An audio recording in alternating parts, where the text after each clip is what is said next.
They were a young couple raising a blended family. He was young, but he was all about family ever since he was little. They were the perfect match. She was like his soulmate. But their lives are shattered by a terrifying crime. This was very scary to have not just a shooting, but a double murder. Everyone is on high alert because at this point there's a gunman on the loose. The investigation will take detectives across state lines as they unravel a twisted web of secrets and lies. He was under investigation by Department of Public Safety in Texas. At that point, we knew he was part of this conspiracy. And at the heart of it all is a deadly partnership fueled by fury and a hunger for revenge. We just want the truth. Shoot him. Just shoot him. Their relationship was like this recipe for murder. If he would do this, she would come back to it. It was totally mind-blowing.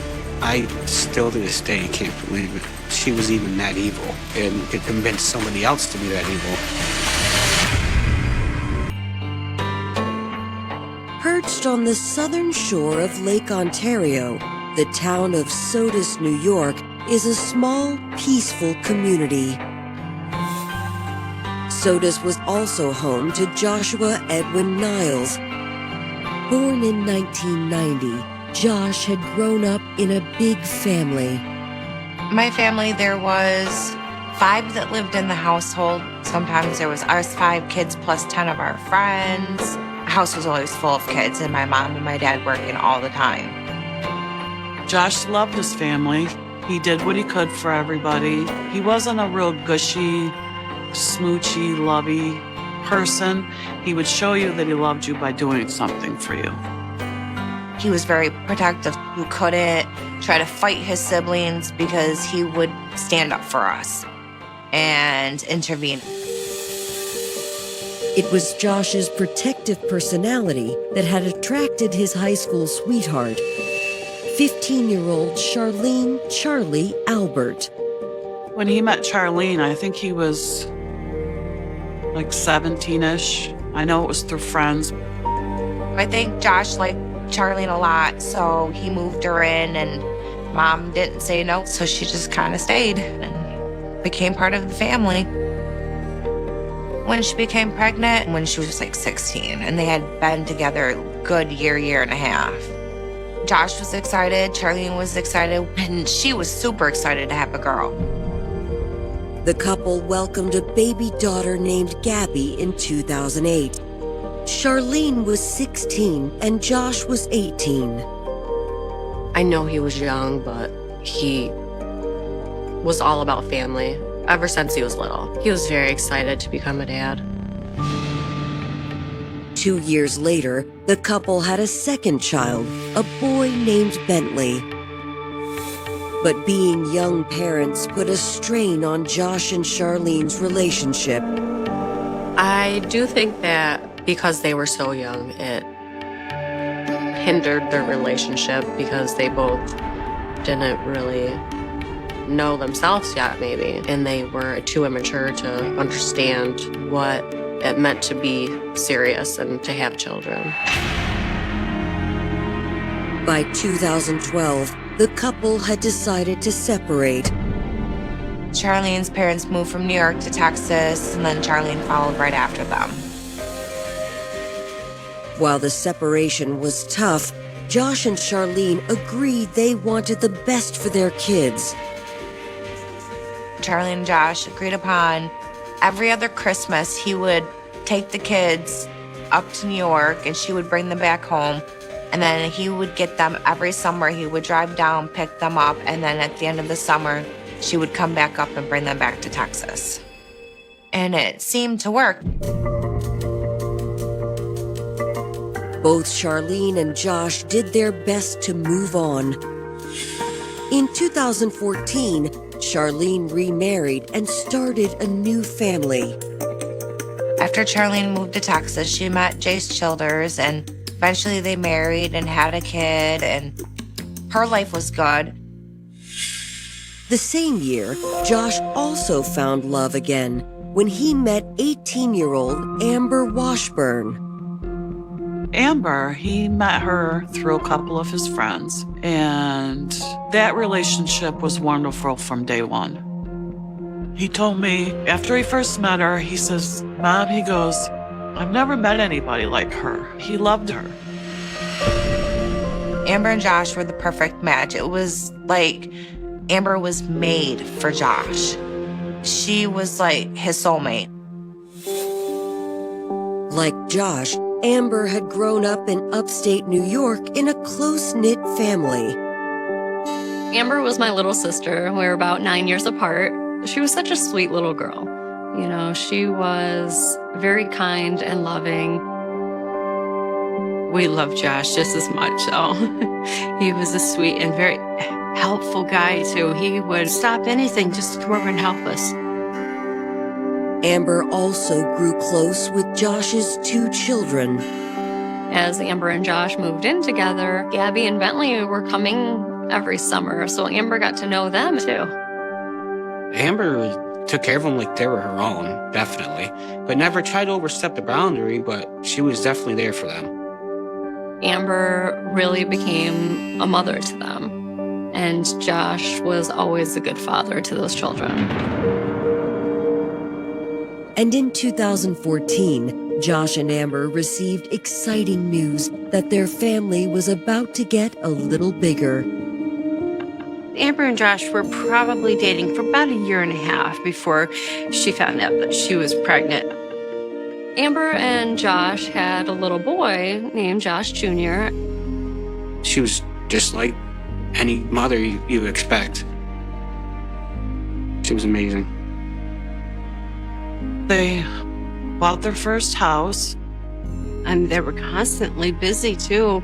Josh was working his job as a landscaper. She worked in the bakery overnight. He decided he's going to start his own business, and I think they were actually, Amber and Josh were thinking about getting married and starting a big, nice family with all 3 kids, a house, a business. Everything was going great for them. I was so proud of them. My parents were proud of them. My siblings were proud of them. They were really doing something with their lives. But Josh and Amber's plans for the future would come to a sudden and disturbing end on October 22nd, 2018. It's shortly after 2 p.m. when multiple reports of gunshots come flooding into the Sodus, New York 911 dispatch. A Wayne County Sheriff's deputy actually happened to be down the street serving an eviction notice when the call initially comes in. He actually heard gunfire still going on as he approached the scene. He sees what appears to be a deceased male under a truck. The officer also notices a second vehicle that's idling across the street. Police then find a woman in the vehicle, and she's also dead. And there's a child in the backseat. When the deputy goes to try and remove the child from the vehicle, he wasn't communicative at all. Deputies immediately put the child in the care of one of the neighbors. Once the child is safe, the officer radios for backup and begins processing the scene. While the female's still in the vehicle, Wayne County sheriffs start to secure different evidence. Included in that is the wallet that is still in between her legs, like on her lap in the vehicle, which shows her driver's license is Amber Washburn. Deputies also identify the male victim lying beneath the truck in the driveway. They're able to identify the male as Joshua Niles. Police confirm that Josh and Amber lived at the residence where the shooting had taken place. And neighbors on the scene are able to identify the child as Josh and Amber's son, Josh Jr. But where is the shooter now? Everyone is on high alert because at this point there's a gunman on the loose. Coming up, police attempt to track down Josh and Amber's killer. The neighbor saw Josh leaning against his truck talking to an unknown male. But making sense of the double homicide is no easy task. This had to be someone who had some experience with a handgun because it was a very difficult shot. My immediate thought was that it had many traces of an assassination. In Sodus, New York, authorities have just responded to the scene of a horrific double shooting. The victims, 28-year-old Josh Niles and 24-year-old Amber Washburn, have been gunned down outside their home. You have Amber in the car, and there was a child in the car, her child. This child witnessed his mother being murdered.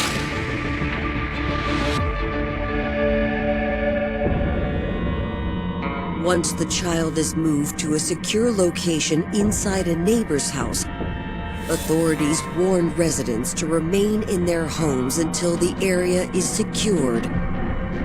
You have this huge police response. They set up a perimeter. But what had happened? Authorities quickly identify a neighbor who claims she witnessed the entire incident.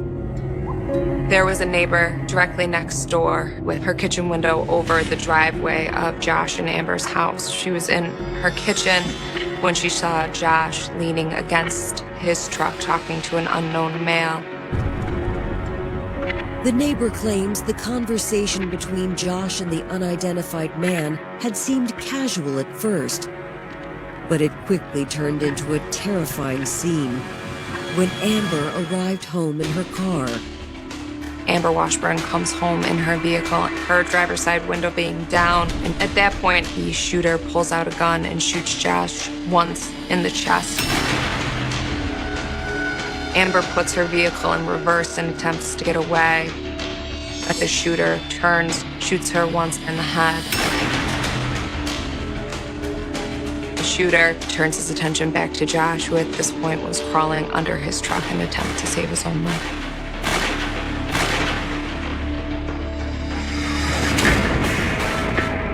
Detectives locate more neighbors who got a good look at the killer before he fled. The neighbors that witnessed the shooting continued with a consistent description of a slender white male wearing a dark hoodie and jeans. And some people were even able to describe that he had darker colored hair with a beard and glasses. Police are immediately with canine tracks attempting to locate the shooter. One of the neighbors was able to say the last known path of travel was to the rear of the house and over a fence. The canine alerted to a piece of clothing that was later identified as a mask or a balaclava, and then continued its path upwards and out of the neighborhood. Eventually, we realized that the shooter has gotten out of the perimeter. While police expand their search for the killer, homicide detectives hope they can speak to Josh and Amber's young son. Josh Niles Jr. had witnessed the shooting that occurred of his mother and his father, but he was unable to tell us at the time because he's a non-verbally autistic. Back at the crime scene, the CSI unit processes the driveway in front of Josh and Amber's home. Joshua Niles was ultimately shot 10 times. All of the casings were fired from the same firearm, which was consistent with the eyewitness testimony, which was that there was only one shooter. Deputies find a whole bunch of 9mm shell casings. Of course, that's important because those can be matched to the gun if the gun is found. It appears that Amber was killed with the same weapon. Because she was shot through the car window, this had to be someone who had some experience with a handgun because that's a very difficult shot. My immediate thought was that this was not a random event, that this was the product of either some sort of rage or that this was planned. because it had many traces of almost an assassination. While the bodies are transferred to the medical examiner's office for autopsy, detectives notified Josh and Amber's families that their loved ones are deceased. Well, they just told us that Josh and Amber had been shot, and they don't know who did it. My brother's never in a situation where a gun would be pointed at him. No reason for it. You know what I mean? So it's totally mind-blowing. We still were so confused. We're like, this is not real. This cannot be real. It was, the hardest news that I'd ever gotten. The hardest news that anyone really could ever get. I just remember my body just shaking and completely uncontrollably. It's just that raw emotion that I never want to feel again. It was probably one of the worst things any parent could ever go through. As you're trying to absorb all of this, they're also asking you questions that, they want to know, did they have any people threatening them? Did they have any people that hated them? They were asking us questions if we knew anybody that would want to hurt them, and we couldn't think of anybody. When pressed further by detectives, Josh's family reveals that his most problematic relationship was with his ex, Charlene Childers. They made two beautiful kids, but they weren't good together. It was kind of like oil and water with those two. Did I like her and Josh's relationship? No. And no, they should have not been together. They were not good for each other at all.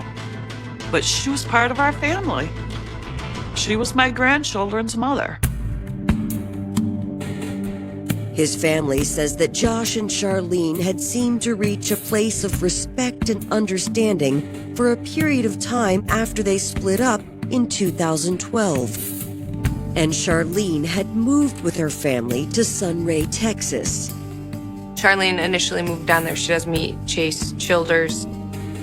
We probably met 2 weeks after she'd moved, so that happened pretty fast. And then a month later, we found out that she was pregnant. They get married, they have a child together. She is then raising their child, and she and Josh's. The family reveals that Charlene's marriage with Jace Childers, however, didn't last. The couple divorced after Charlene began an affair with the town's police chief, Timothy Dean. She worked for the Dumas Animal Control Department. The animal control is part of the police department, and so she met Tim, up there at the police department while she was doing her paperwork. Both she and Timothy were married at the time, so it was just a friendship until they began a romantic relationship. We were divorced January 29th, 2018, and then she turned around and married Tim a month later in March 10th. Out on any social media where she was posting, she was a happy wife with all of her kids and building this new life with Tim. So everything that she posted was about how much she loved her husband and was happy with their relationship and their family. But Charlene and her new husband, Tim Dean, had run into legal problems in the spring of 2018. And the fallout had impacted Josh and Charlene's 2 children. Tim Dean was under investigation by Department of Public Safety in Texas for an incident involving one of his children from previous marriage. Child Protective Services was involved in that investigation. May of 2018, Josh goes for his yearly get the kids for the summer. He receives a phone call from Child Protective Services. They pretty much explain that Charlene and Tim lost custody due to child abuse charges against him. Josh was able to file and get granted immediate temporary custody of his children, which he did. Josh was doing the right thing by his kids. He found out that they were in a situation that they needed to be removed from. So he did what any father would. But Josh had taken it a step further and petitioned the court for full custody that August. A move that, according to his family, infuriated Charlene. Charlene's a very controlling woman, and when things don't go her way, she gets very upset. Charlene came to New York several times to try to get her children back. That didn't happen. But was it possible Charlene had been so upset that she was behind the murders of both Josh and his girlfriend, Amber Washburn? We initially thought that because of the custody battle, this may be related. So anyone with close ties to Charlene could be responsible for the shooting of Josh and Amber. Detectives need to speak with Charlene immediately. But when they reach her on her cell phone, they're surprised to learn she is already on her way to New York. Charlene saw photographs on Facebook of the crime scene. She had told me that she was responding to New York from Texas to pick up her children. Coming up, police confront Charlene about her true feelings toward Josh. Me and Josh might have not gotten along, but that's still the father of my damn kids. And a damning clue puts the spotlight on a dangerous new suspect. He's carrying other handguns, he's carrying a AR-15, he's carrying ammunition, and he's carrying body armor. In Sodus, New York, homicide detectives are investigating the gruesome double murder of Josh Niles and Amber Washburn. 48 hours into the investigation, police have been unable to locate the shooter. What was constant on the news? Every time the news was on, there was something about Josh and Amber on there. It's nerve-wracking because we didn't know who did this. Detectives have learned that Josh was in the middle of an ongoing custody battle with his ex-girlfriend, Charlene Childers. She was on her way to New York. She wanted to pick up her children. We were thinking that this could possibly have something to do with the custody battle. On October 29th, Charlene Childers sits down with detectives at the Wayne County Sheriff's Office to answer questions. What's your thoughts right now? What's going on? I am blown away. I'm not sure what to think. Quickly, they're able to verify that she was actually at work when the murders occurred up in Sodus. So she was quickly ruled out as being the shooter.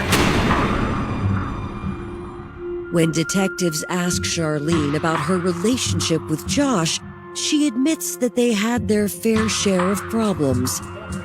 Charlene told us during the interview that while they did not always get along, she would never wish that on the father of her children. Me and Josh might have not gotten along, but that's still the father of my damn kids. Right. It's gone. And then the woman that stepped up and was a great mom to my kids is gone too. And then their 4-year-old autistic little boy was in the car? Seriously? When detectives press Charlene about the legal issues involving her new husband, Tim Dean, they are surprised to learn that the couple are no longer together. We were told the paperwork for the divorce was filed in August of 18. She said he was responsible for Charlene losing custody of her children.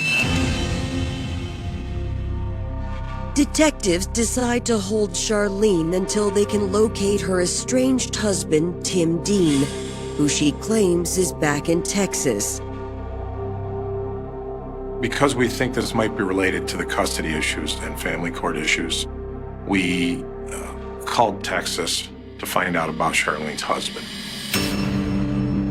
Detectives dig into Tim Dean's background and learn he had recently lost his job as the Sunray police chief, in part because of the legal trouble he'd run into.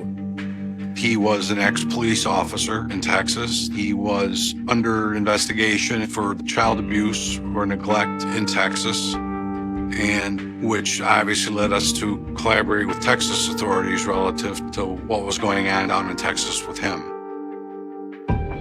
Authorities learned that the ex-police chief had recently gotten a new job. After Tim Dean resigned his position as the chief of police in Sunray, Texas, the only work that he could seem to find was a driver for a local vending company.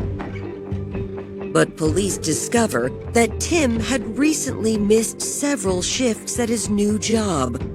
Contacts made with his current employer. Tim was supposed to be at work Monday and Tuesday, but he wasn't there. He didn't come back to work until Wednesday.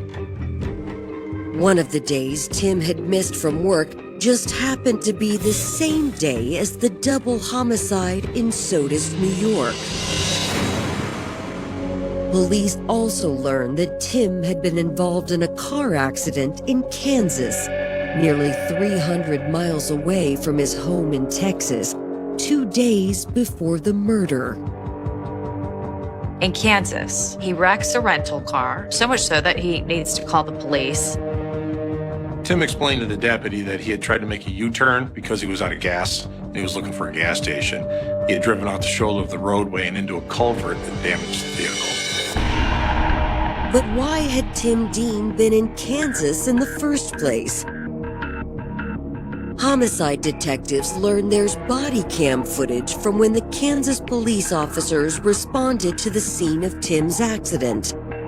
The police respond, and he's actually on body camera video saying that his life wasn't going so great, and he may be getting a divorce.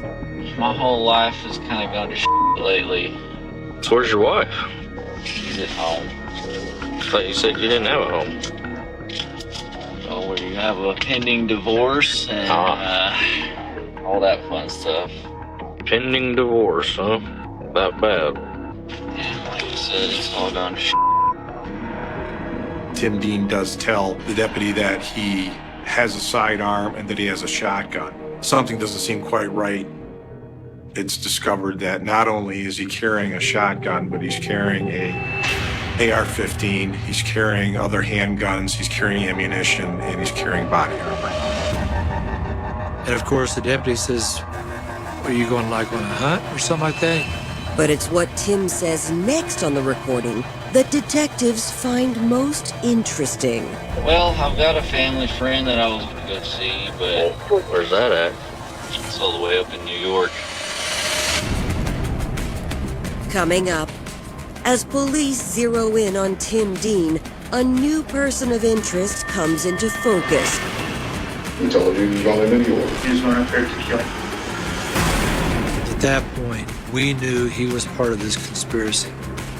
And detectives close in on a dangerous suspect. They took a flashbang and tossed it inside the residence. Sodus, New York police detectives believe the shocking double murders of Josh Niles and Amber Washburn might have been triggered by a heated custody dispute between Josh and his ex-girlfriend, Charlene "Charlie" Childers. Investigators have just learned that Charlene's estranged husband, Tim Dean, had wrecked a car full of firearms shortly before the shootings. Tim Dean had rented a car and wrecked that car in Kansas. Lyon County Deputy Corey Nicolette responded to that accident, and Tim Dean told Deputy Nicolette that he was on his way to New York. But when police checked the rental agreement with the car rental company, they noticed something else odd. During that interaction with the deputy discovered that Tim Dean was not on the rental agreement. It was rented to Braun Bowler. Authorities in Texas quickly learned that the name Braun Bowler has a connection to Tim Dean. Braun Bowler is friends with Tim Dean, and when Tim Dean was the chief of that police department, they served together. Eager to find out more about Tim Dean's trip to New York and why he'd rented Tim a car, police ask Ron Bowler to come in for questioning. At first, Ron tries to explain he only rented the vehicle to help Tim to and from work. So, you rented the car for Tim? Yes, sir. Why'd you rent a car for Tim? He told me he needed it for work because he was going to guy in around that area. What kind of work was he? With Frito-Lay. And y'all talked about, did he come to you and say, hey, you do me a favor? Yes, sir, because his credit cards were maxed out. Despite Ron's claims, detectives believe he knows more about Tim Dean's motives than he's letting on. And he was offered the opportunity to take a polygraph. He failed the polygraph, and then once he failed the polygraph, at that point, they learned a lot more information than what we had in the past. He told you he was going to New York? Yes, sir. For what purpose? He was going up there to kill him. He said he was going to go up there to kill him? Yes, sir. He said, yeah, Tim and Charlie had talked about driving to New York and killing Josh. But tell me about where y'all met and what y'all talked about. At Dean's house, he did ask me to rent him a car. Whenever he didn't make it up there, I didn't think he'd make it. Where was this meeting specifically at the house? This is just... In his garage. In his garage. Who was present at this meeting? Charlie and Dean. At that point, we knew Charlie was part of this conspiracy. Ron Bowler, after admitting his knowledge of the homicide plan and his renting of the vehicle to allow it to go forward, was charged with conspiracy in the second degree. He waived extradition from Texas and was brought to New York to face those charges. With Ron's confession in hand, authorities file murder charges against Charlene Childers, who's still in detectives' custody in Sodus, New York. It was early the next morning, maybe 1 or 2 o'clock in the morning on Sunday morning, that she was actually arrested based on a warrant from Texas. So Nicole, Josh's sister, was called in the middle of the night, come get the kids. At the same time, local police surround Tim Dean's home in Dumas, Texas.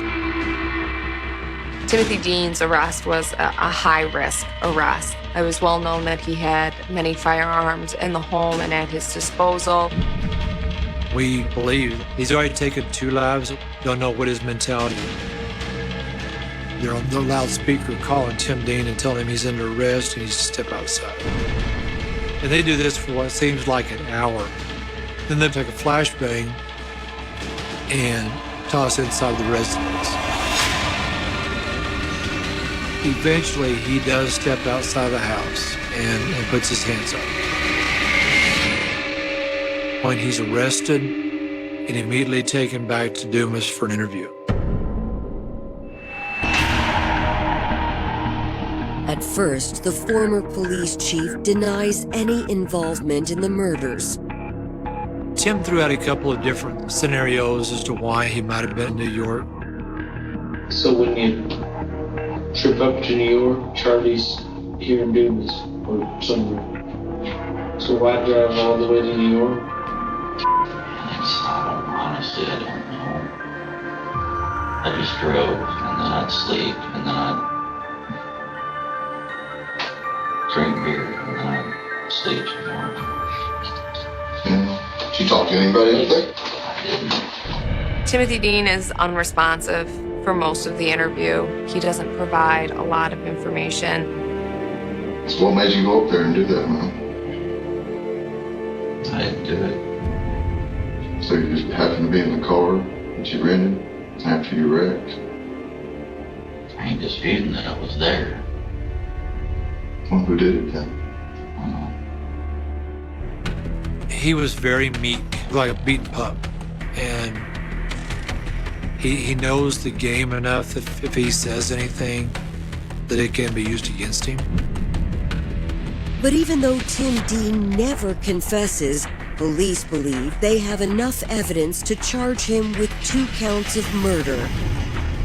At the conclusion of Timothy Dean's interview, based on his admission that he actually did make it into New York and came to Sodus, he was charged with murder in the second degree for killing Josh Niles and Amber Washburn. As word of Tim and Charlene's arrest spreads, friends and family members of both the couple and the victims struggle with the news. It was hard to tell the kids that their mommy and Tim took their daddy and Amber. That was very hard. That right there, I think, was more devastating to them, knowing that mom did it. Like, their reactions were way worse than when we told them that dad and Amber had died. Like, they were just completely, almost like they didn't believe it. No way. Like, there's no way mom would do something like that. In the weeks following their arrests, detectives uncover more evidence tying Tim Dean to the murders. There was an eyewitness. The neighbor who had witnessed the shooting was able to identify Tim Dean by photo as the shooter of Josh Niles and Amber Washburn. We also have lab results back that there's DNA on the balaclava that was discovered a block away from the home that says that it is Timothy Dean's DNA profile on the mask. We had cell site data showing Timothy Dean's route in and out of New York. But while Tim Dean's role in the murders is clear, the case against Charlene isn't nearly as strong. So far, prosecutors don't have any evidence tying Charlene to the double murders beyond the testimony of co-conspirator Ron Bowler. It was clear that Charlene Childers and Timothy Dean had planned this homicide together. However, we still couldn't make all of those connections in being able to prosecute Charlene at trial. Coming up, Charlene Childers breaks her silence. I am so scared that y'all are going to twist this up and have me be suicide. He told her that he wasn't coming back unless the job was done. But will prosecutors have enough evidence, or will their suspects slip through the cracks? We were worried that one juror would just not agree with everybody else and they would get away with it. Charlene Charlie Childers and Tim Dean are in custody for the murders of Charlene's ex, Josh Niles, and his girlfriend, Amber Washburn. While their case against Tim is strong, prosecutors are concerned by the lack of physical evidence tying Charlene to the crime. But that changes in April 2019, when Charlene's attorneys approached the prosecution with an offer. Charlene Childers' attorney contacted the DA's office asking if there was any way that she could cooperate and receive some benefit. Charlene comes to the meeting and initially is still not being forthcoming. She tried again to deflect blame away from herself. I think she tried to manipulate the interview, saying that she didn't believe that Tim Dean would actually do it. But as detectives continued to press Charlene, she finally comes clean and admits to discussing the murders with Ron Bowler and Tim Dean. We just want the truth. We're not twisting anything else. Yeah, we did talk about it. There does come a breakthrough where she finally admits that she wanted Josh dead.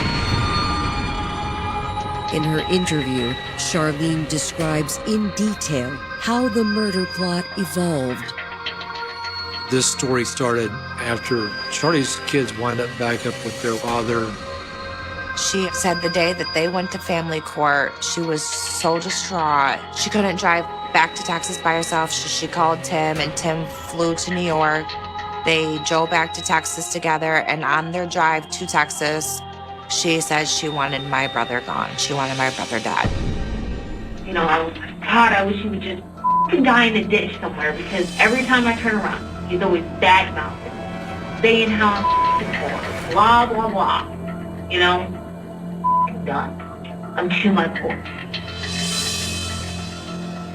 Me and Tim talked about it. You know, yeah.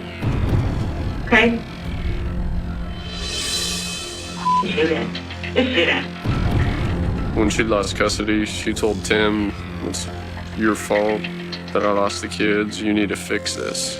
They couldn't beat Josh in court, so they just had to take Josh out of the equation.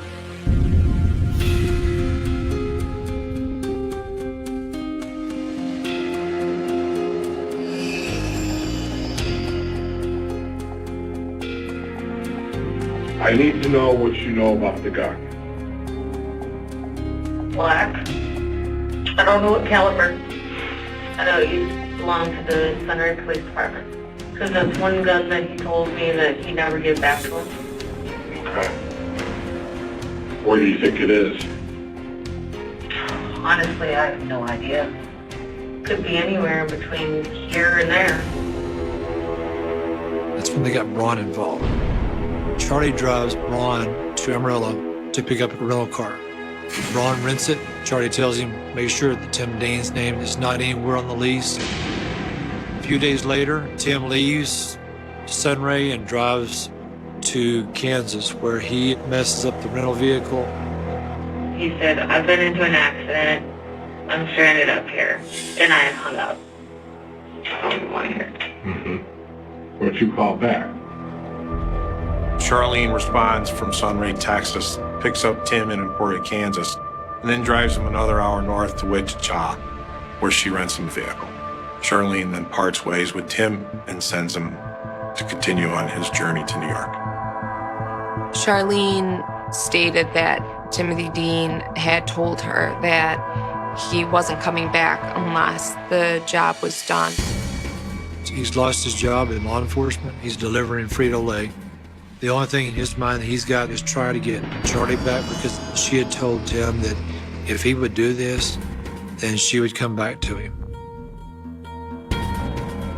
Timothy Dean got to Sodus, New York on the early afternoon on October 22nd, 2018.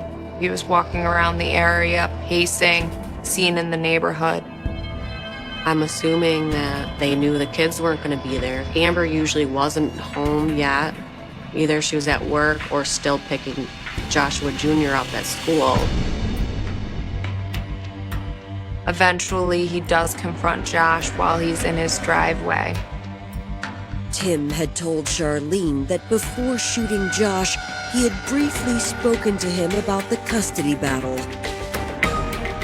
The conversation quickly grew heated, and Tim was about to draw his gun when Amber Washburn arrived home after picking her son up from school.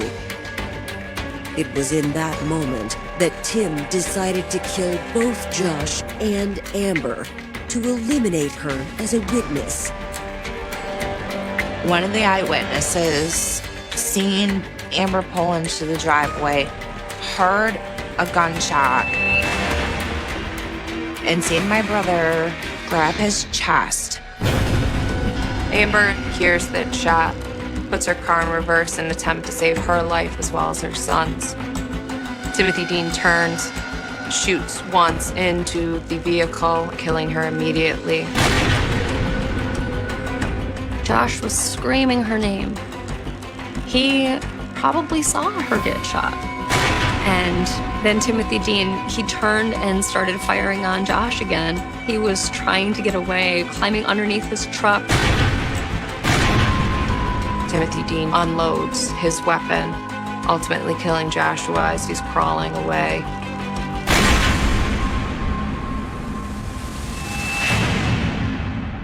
Timothy Dean is seen by the neighbor fleeing the scene immediately after the shots were fired. And that mask that he had planned on wearing ends up left behind a block away.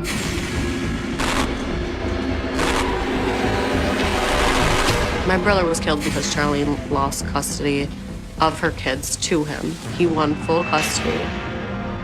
I wanted just everything to go back to how it was, where I had my kids. During the school year, he had them for the summer and every other Christmas. I just wanted it to go back to normal. With Charlene's confession in hand, prosecutors extend to her the plea deal they'd promised. She was allowed to plead to manslaughter in the first degree, which is a reduction from murder in the second degree. When Tim Dean's trial begins in May of 2019, Charlene is the prosecution's star witness. Timothy Dean was incredibly stoic during trial. He looked at Charlene once, which was the one and only witness that he looked at. Whenever she would come to court, she'd come in smiling. Sometimes I just wanted to just knock her teeth right out of her mouth. Charlene's testimony helps to seal Tim Dean's fate. The jury came back and convicted Timothy Dean on all 8 counts of the indictment, including the top count, which was murder in the first degree. Guilty. The judge sentences Tim Dean to life in prison without the possibility of parole. For her agreement, Charlene Childers receives 28 years in prison. I have custody of Gabriella and Bentley. They're happy.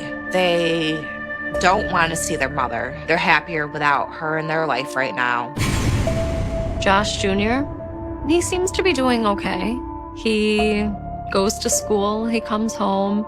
He's very attached to my parents, but he sees pictures of Amber and Josh, and he smiles and he laughs. And I hope that he remembers the good times. The impact of this case goes beyond just those involved. It goes beyond Charlene, it goes beyond Timothy Dean, and it also goes beyond the victims, because left behind are all of those children. And when Charlene was making this plan to get her children back, she was blinded by that motivation, by that greed, that she didn't see that ultimately she would be taking all of these children's parents away from them.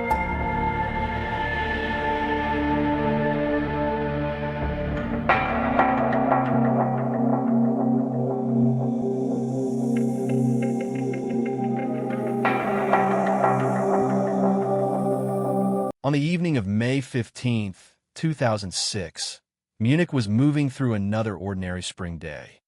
The city, known for its elegant architecture, thriving businesses, and orderly rhythm of life, showed no sign that it was about to become the setting of one of Germany's most controversial murder cases. Commuters made their way home through the city center, restaurants filled with customers. Traffic flowed through the streets beneath a fading sky. For most people, it was a day that would soon be forgotten.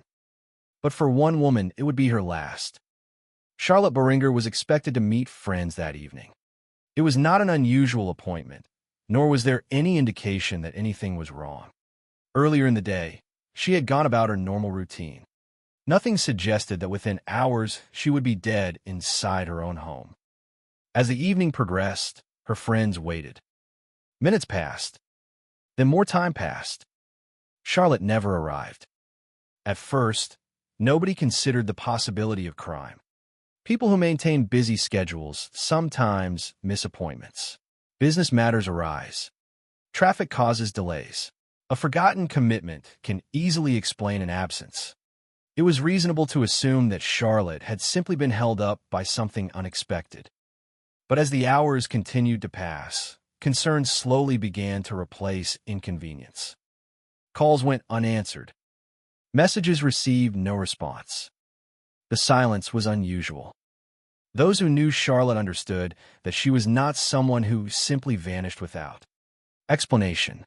She was responsible, organized, and accustomed to managing both her business and personal obligations. Failing to appear without notifying anyone was not normal behavior. Still, the night came and went. No one yet knew that the answer to their growing concern was waiting behind the door of a penthouse apartment overlooking the center of Munich. The following morning, attempts to reach Charlotte continued. Again, there was no response.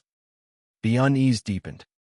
What had begun as a missed appointment was becoming something else entirely. For family members and people close to her, a troubling possibility emerged. Perhaps something had happened. Later that day, the uncertainty came to an abrupt and devastating end. Charlotte's nephew, Benedict Benstoff, accompanied by an employee from the parking garage business, entered the penthouse apartment where she lived. What they found inside would shock everyone connected to the case and launch an investigation that would captivate Germany for years. Charlotte Boehringer was dead. She was found lying near the entrance area of her apartment. There was blood, a great deal of blood. The scene immediately suggested that this had not been a natural death. It had not been an accident. It had not been a medical emergency. This was violence. Extreme violence. Investigators arriving at the apartment were confronted by evidence of a brutal attack. The assault had been so severe that blood was visible throughout the immediate area. The victim had suffered catastrophic injuries to her head. Later examinations would reveal the horrifying extent of the attack. At least 24 blows. 24 separate strikes directed at a single victim. The number alone was difficult to comprehend. Whoever had carried out the attack had not simply intended to harm Charlotte Boehringer. They had intended to make absolutely certain she would not survive.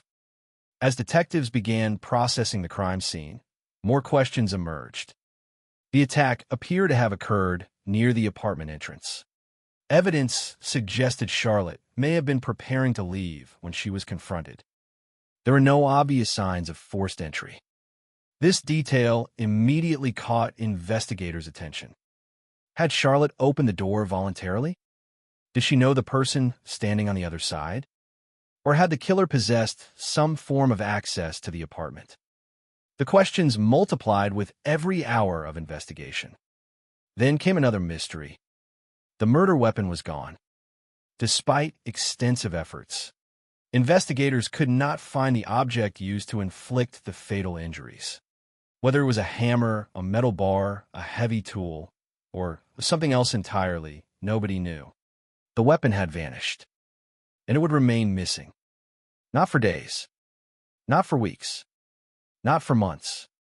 Years would pass without its discovery. Even today, the murder weapon has never been recovered. The absence of the weapon was only the beginning. Investigators also struggled to find clear forensic evidence pointing directly toward a killer. There were no eyewitnesses who had seen the murder take place.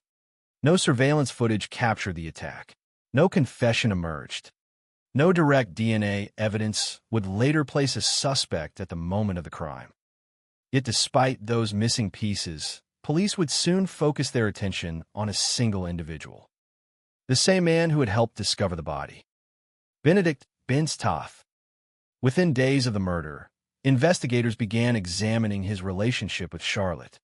What they discovered would eventually become the foundation of the prosecution's theory. Charlotte was wealthy. Very wealthy. She owned a successful parking garage business in central Munich and possessed assets worth millions of euros. She had no children of her own. Among those closest to her was her nephew, Benz, a man many believed stood to inherit a significant portion of her estate. To investigators, this was not a trivial detail. It was a possible motive. As the investigation progressed, prosecutors would argue that the relationship between aunt and nephew had deteriorated. They would further suggest that Charlotte had considered changing her will. If true, that possibility could have threatened a future inheritance worth millions. According to the prosecution, fear of losing that inheritance became the motive for murder. But that theory would face immediate challenges. Because while investigators believed they had identified a suspect, proving it would be another matter entirely. There was no witness who saw Benz commit the crime. No murder weapon connected him to the killing. No confession. No direct DNA evidence. The case that eventually emerged would rely heavily on circumstantial evidence, a collection of timelines, phone records, witness statements, alleged motives, and microscopic traces interpreted by investigators as pieces of a larger puzzle. To supporters of the prosecution, those pieces formed a clear picture. To supporters of Ben's Toth, they formed something very different. A case built on assumptions. A case that left too many questions unanswered. A case where investigators may have focused on one suspect before fully exploring other possibilities. The debate would continue long after the verdict, long after the trial ended, long after the prison sentence began, and even after Ben's Toth walked out of prison in 2023, following approximately 17 years behind bars. The controversy did not disappear, because the central mystery remained. A successful businesswoman had been beaten to death inside her own home. The murder weapon had vanished. No direct evidence conclusively identified the killer. Yet a man had been convicted and sentenced to life imprisonment. Was justice served? Or does uncertainty still linger in the shadows of this case? For nearly 2 decades, Germany has wrestled with those questions. And to understand why, we must begin with the woman at the center of it all, Charlotte Beringer, the owner of a Munich parking garage whose life ended in a brutal attack that would become known across the country as the parking garage murder. Long before investigators arrived at a blood-soaked penthouse apartment in May of 2006, before headlines spread across Germany, and before courtrooms filled with arguments about motive, inheritance, and circumstantial evidence, there was a woman whose life had been defined not by mystery, but by hard work, independence, and success. To understand why the murder of Charlotte Beringer would become one of Germany's most debated criminal cases, it is necessary to first understand who she was. Because behind every famous murder case is a human being whose life existed long before the crime. And in many ways, Charlotte Beringer seemed to embody stability. At 59 years old, she had achieved a level of financial success that many people spend their entire lives pursuing. Living in Munich, one of Germany's most prosperous cities, Charlotte had built a reputation as a capable and successful businesswoman. She owned and operated Parkhaus Beringer, a well-known multi-story parking garage located in the center of the city. For many residents, the parking garage was simply another part of Munich's urban landscape. Drivers entered and exited every day without giving much thought to the person who owned it. But behind the business stood Charlotte, a woman who had spent years managing and maintaining a valuable commercial property in a prime location. The business represented more than a source of income. It represented security, independence, and a lifetime of work, by all accounts contained within the known facts of the case. Charlotte had accumulated considerable wealth. Her estate was worth millions of euros, placing her among a relatively small group of financially successful private business owners. Yet despite her wealth, her personal circumstances were marked by a certain degree of solitude. Charlotte was a widow. After the death of her husband, she continued living alone. Her home was unusual and symbolic of her life. Rather than residing in a separate suburban house or luxury estate, she lived in a penthouse apartment located directly above the parking garage she owned. The arrangement reflected a close connection between her personal life and her business world. The building was not merely a workplace. It was part of her daily existence. Every morning, she woke above the enterprise she controlled. Every evening, she returned to the same building. The parking garage below generated revenue and activity. Above it, Charlotte maintained her private life. In many ways, the building itself would become one of the central characters in the story. It was both workplace and home. It was where she lived, and ultimately, it was where she died. One detail that would later become critically important to investigators was the fact that Charlotte had no children. In many families, substantial wealth passes naturally to sons or daughters. In Charlotte's case, however, there were no direct descendants waiting to inherit her estate. As a result, questions about future inheritance carried greater significance. Who would eventually receive control of her assets? Who stood to benefit from her estate? Those questions would later dominate courtroom discussions, but before they became legal arguments, they were simply realities surrounding a wealthy woman planning for the future. Among the people closest to Charlotte was her nephew, Benedict Toth. Often referred to by the nickname Bence, he occupied a special place within her family circle. According to the information later presented during the investigation, he was considered one of the people most likely to inherit a significant portion of Charlotte's wealth. At first glance, there was nothing unusual about that. Family members frequently become beneficiaries in inheritance arrangements. A childless aunt choosing a nephew as a future heir would hardly attract public attention under normal circumstances. And before the murder, there was little reason for outsiders to view the relationship as anything other than a family connection. Bence was not some distant relative rarely seen by the family. He was someone who maintained a relationship with Charlotte and was known to visit her. In the years before the crime, few could have imagined that the relationship between aunt and nephew would one day become the focus of a nationally discussed murder trial. But investigators would later examine every aspect of that relationship, every interaction, every financial implication, every possible source of conflict.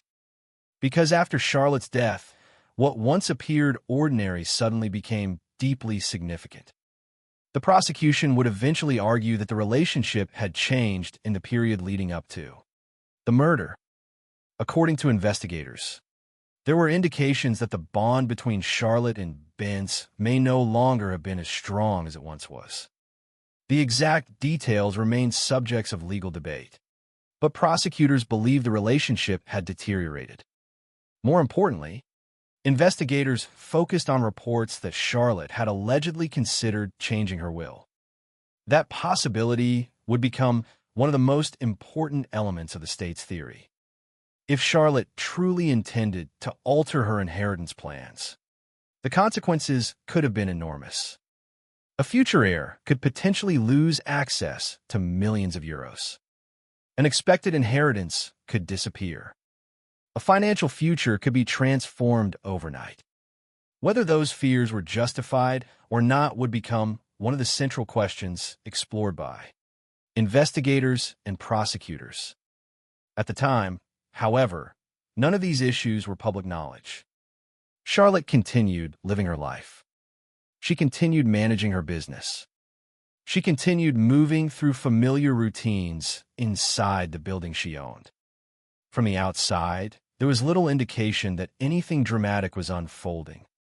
And that normality is one of the most unsettling aspects of many homicide investigations. When people look backward after a crime, they often search for warning signs. A dramatic confrontation, a public argument, an obvious threat, something that clearly pointed toward the tragedy to come. But in many cases, such signs simply do not exist. Life appears normal until the moment it is shattered. For Charlotte Boehringer, the available facts paint a picture of a woman continuing her daily routine inside a world she knew well. She lived alone, but not in isolation. She maintained social connections. She had plans. She had responsibilities. She had a future she expected to continue living. Nothing in the known timeline suggests that she anticipated danger on the evening of May 15, 2006. That fact would later influence investigators' understanding of the crime scene. Because when detectives examined the apartment after the murder, they found no obvious signs of forced entry.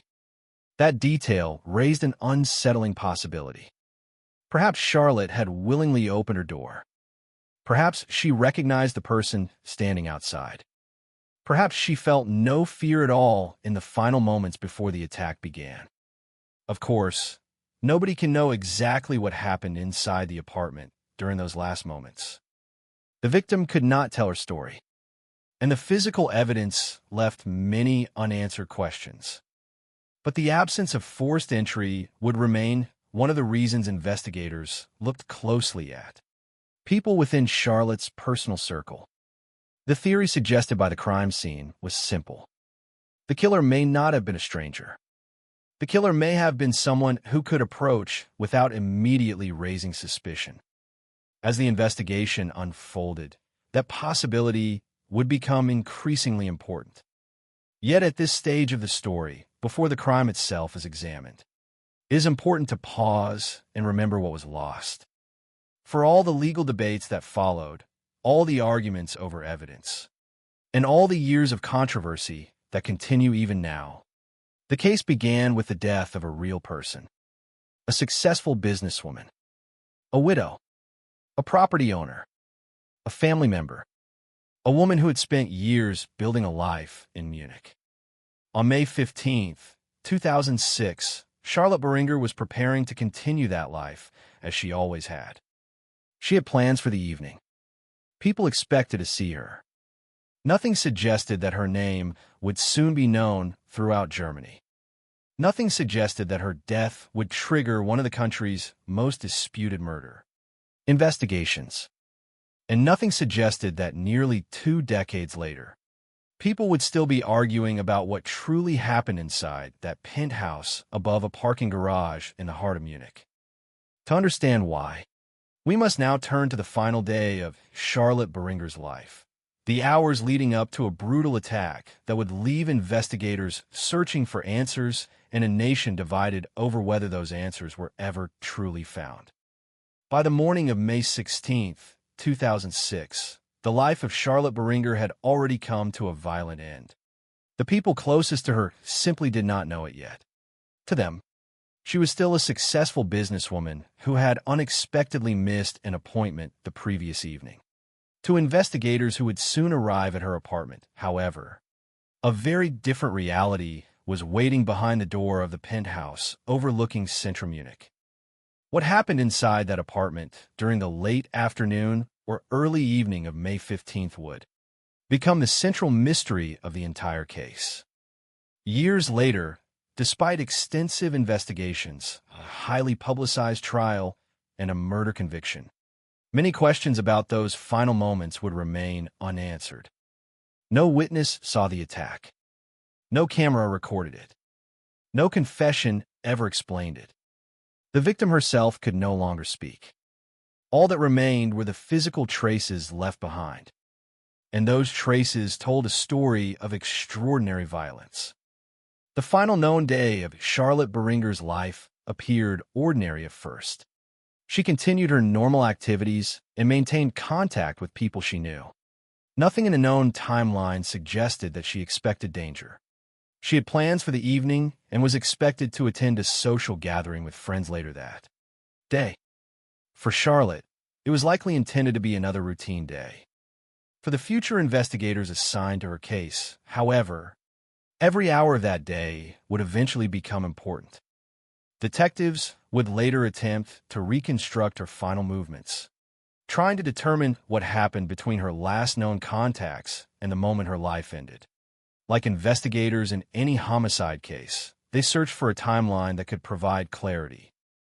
But timelines are often incomplete. People remember only fragments. Records reveal only pieces. And when a crime occurs in private, there are frequently gaps that can never be fully closed. What investigators ultimately concluded was that the murder most likely occurred during the late afternoon or early evening of May 15, 2006. At some point during that period, Charlotte was inside her penthouse apartment atop the parking garage she owned. The available evidence suggested she may have been preparing to leave. Then something happened near the entrance.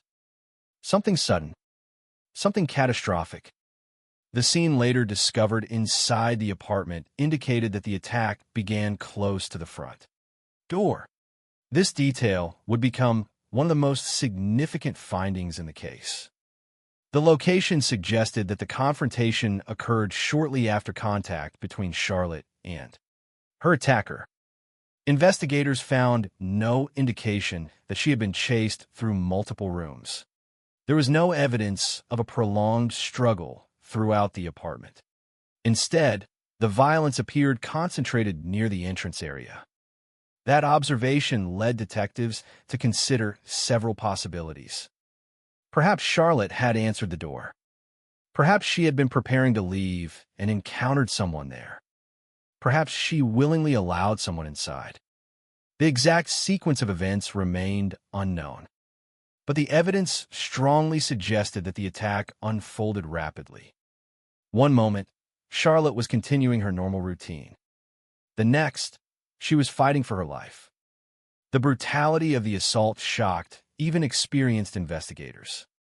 When forensic experts examined the body, they documented injuries of remarkable severity. Charlotte Beringer had suffered at least 24 blows to the head and face. 24. The number itself carried disturbing implications. A single fatal strike can end a life. 2 or 3 strikes can indicate extreme violence. 24 separate blows suggested an attack that continued long after the outcome was inevitable. The injuries included severe fractures to the skull and face. The damage to the brain was catastrophic and unsurvivable. According to forensic findings, the attack was so violent that death occurred at the scene. Charlotte never had a chance to reach medical assistance. She never had an opportunity to identify her attacker. She never left the apartment alive. Perhaps one of the most chilling aspects of the forensic findings was the conclusion that some blows appear to have been delivered after she had already fallen to the ground. If correct, this suggested that the attacker did not stop when the victim collapsed. The assault continued, strike after strike, long after resistance may have become impossible. For investigators, this raised difficult questions about motive and intent. What kind of person would inflict such extreme violence? Was this rage? Was it panic? Was it determination to eliminate a witness? Or was it something else entirely? The crime scene could not provide definitive answers. It could only reveal what had happened, not why. As investigators examined the apartment, another important detail emerged. There was no evidence that Charlotte had been subjected to sexual violence. Likewise, there was no indication that she had been tortured. The attack was direct, focused, and overwhelmingly concentrated on the victim's head. Whatever motive existed, it did not appear connected to sexual assault. That fact narrowed certain investigative possibilities while leaving many others open. Then came one of the most puzzling discoveries in the entire case. The murder weapon was missing. The injuries clearly indicated the use of a heavy, hard object. Experts believe the weapon could have been a hammer, a metal bar, a heavy tool, or some other blunt instrument capable of causing devastating head injuries. Yet despite the obvious importance of the object, it was nowhere to be found. The killer had taken it away. This immediately created a major challenge for investigators. A recovered weapon can reveal fingerprints. It can contain DNA. It can establish ownership. It can connect a suspect directly to a crime. In this case, none of that was possible. The weapon had vanished. Police would later conduct extensive searches in an effort to locate it. They examined potential disposal sites and searched surrounding areas. Nothing was found. Days passed. Weeks passed. Months passed. Years passed. The weapon remained missing.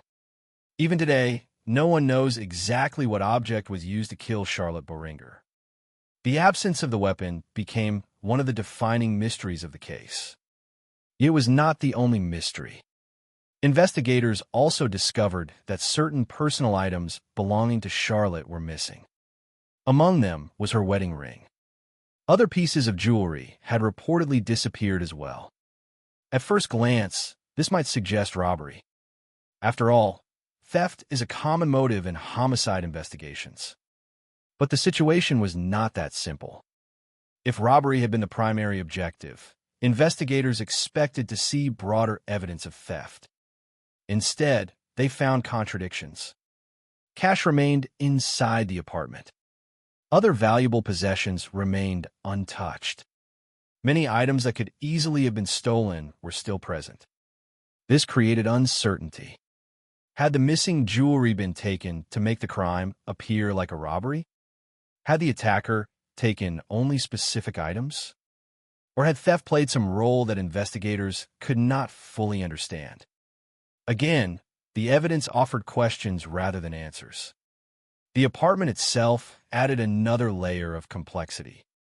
One of the first observations made by investigators was the apparent absence of forced entry. Doors and access points showed no obvious signs of being broken open. That detail immediately attracted attention. In many homicide investigations, forced entry provides a straightforward explanation. A stranger breaks in, confronts the victim, and commits the crime. Here, the situation appeared different. If Charlotte had not been forced to admit someone into her home, then how had the attacker gained access? One possibility was that she voluntarily opened the door. Another was that the attacker already possessed some form of access. Neither possibility could be proven conclusively, but both carried important implications. The crime scene suggested that Charlotte may not have perceived immediate danger when contact with the attacker first occurred. That possibility would later influence the direction of the investigation. Detectives began examining people who had some connection to the victim's personal life. Family members, associates, individuals who might have been trusted enough to approach without causing alarm. At the same time, forensic teams searched for fingerprints and biological evidence that could identify the killer. Their success was limited. No clear fingerprint evidence emerged to identify a perpetrator. Investigators eventually considered the possibility that gloves had been worn during the attack. If true, such a precaution would help explain the absence of usable prints. But once again, certainty proved elusive. The crime scene seemed to reveal a killer who had acted with considerable violence while leaving behind remarkably little direct evidence. No murder weapon, no eyewitnesses, no confession, no obvious forced entry, no direct forensic proof identifying a suspect. The contradiction was striking. The attack itself had been chaotic and brutal, yet the evidence available to investigators was frustratingly incomplete. As night fell on May 16th and detectives continued processing the apartment, they faced a growing challenge. A woman had been murdered in her own home. The attack had been savage. The crime scene suggested the killer had come and gone without leaving a clear trail. And somewhere in Munich, the person responsible remained unidentified, at least for the moment.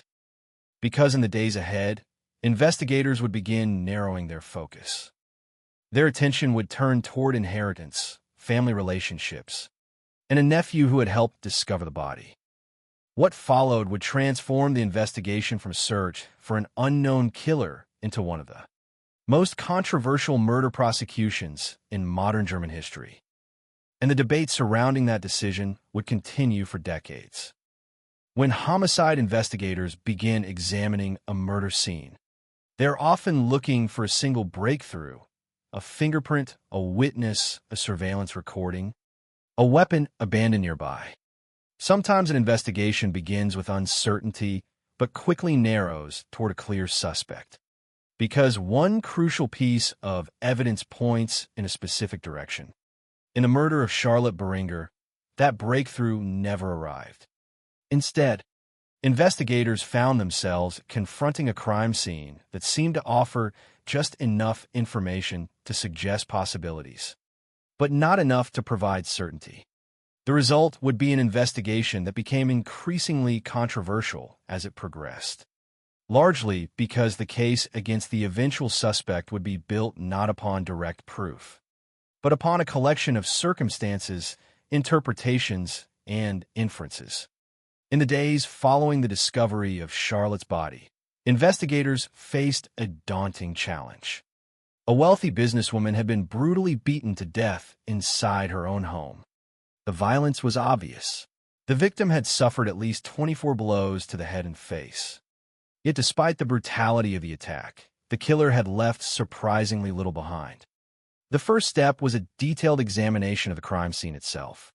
Detectives studied the apartment room by room, looking for signs that might reveal how the attack unfolded. One observation immediately stood out. There were no obvious indications of forced entry. Doors had not been broken open. Windows did not appear to have been used as access points. Nothing suggested that a stranger had violently forced their way into the penthouse. This detail did not identify a suspect, but it influenced the way investigators began thinking about the case. If Charlotte had opened the door herself, then perhaps she knew the person standing outside. If the attacker had been granted access willingly, the circle of potential suspects might be smaller than originally imagined. Alternatively, the killer could have possessed some other means of entering the apartment. Investigators could not know which explanation was correct, but the absence of forced entry became one of the earliest clues shaping the direction of the investigation. Another major obstacle quickly emerged. The murder weapon was missing. Forensic experts could determine that a heavy blunt object had been used. The injuries were consistent with repeated strikes from something hard and substantial. But knowing that a weapon existed was not the same as possessing it. Detectives searched extensively for the object responsible for Charlotte's injuries. They examined areas where a killer might have discarded evidence. They pursued the possibility that the weapon had been hidden or disposed of shortly after the crime. Despite those efforts, nothing was recovered. The missing weapon represented more than a simple evidentiary gap. It deprived investigators of one of the most powerful forms of physical evidence available in homicide cases. A recovered weapon can reveal fingerprints, DNA, ownership records, manufacturing information, and physical traces connecting it to a suspect. Without the weapon, those investigative opportunities disappeared. The killer had removed one of the most important pieces of evidence from the scene. Investigators also faced difficulty when examining traditional forensic evidence. No eyewitnesses had observed the attack. No surveillance footage documented the murder. No confession emerged. No direct DNA evidence clearly identified a killer. The lack of direct evidence would later become one of the central controversies of the case.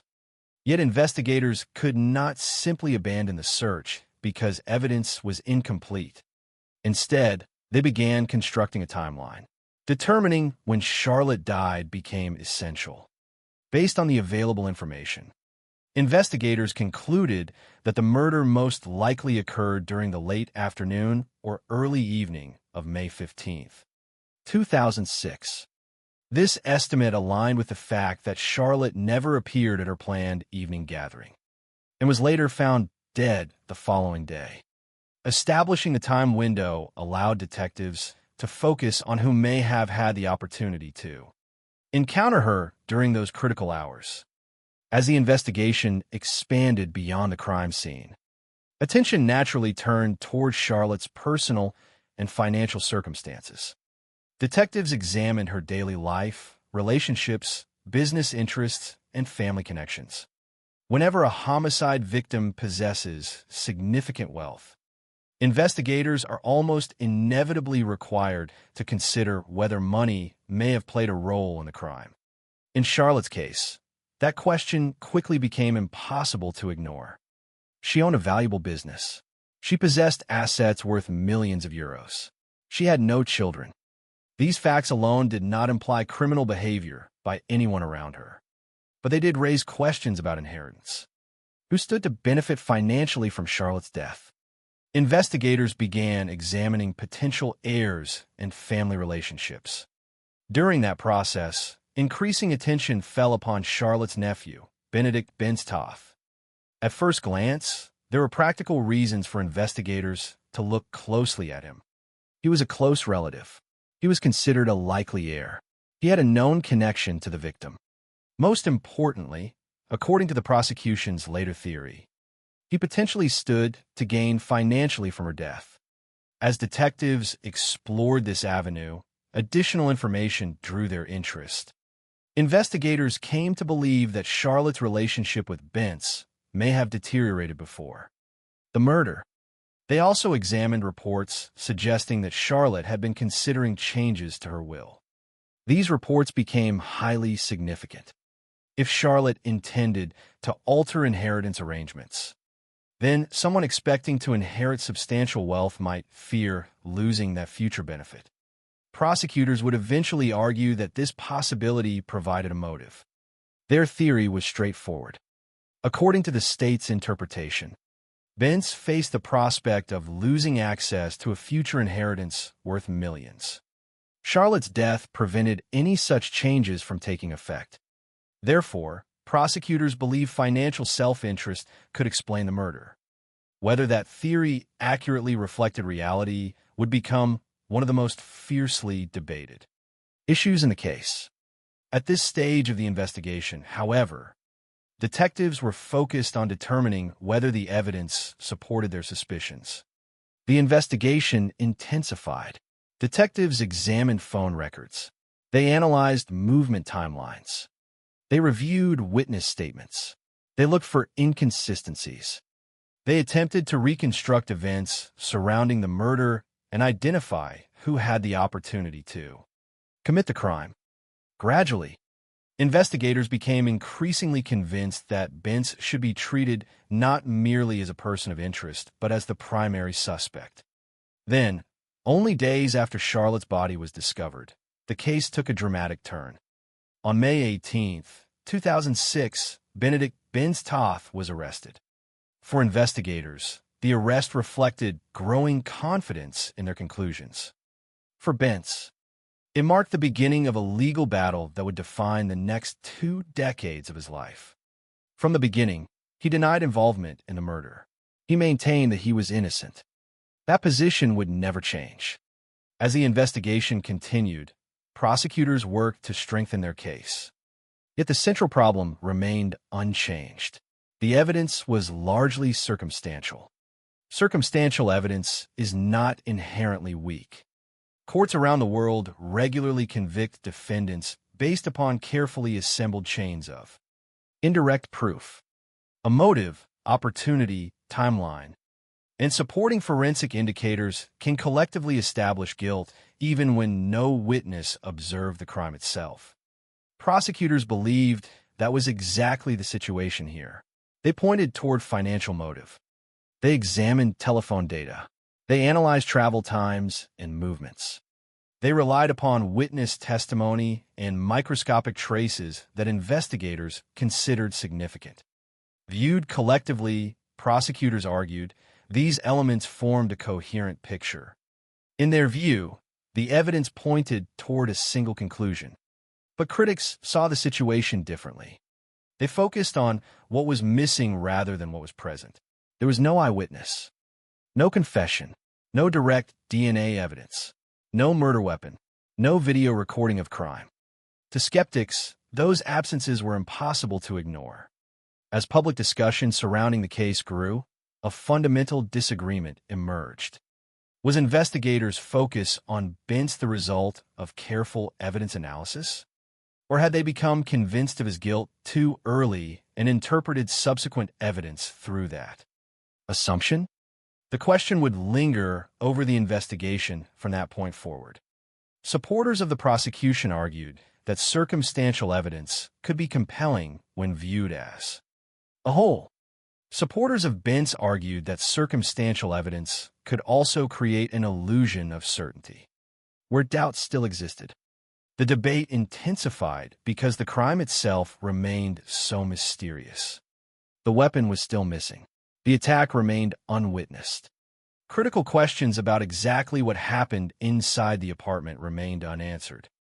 Nevertheless, investigators moved forward with increasing confidence.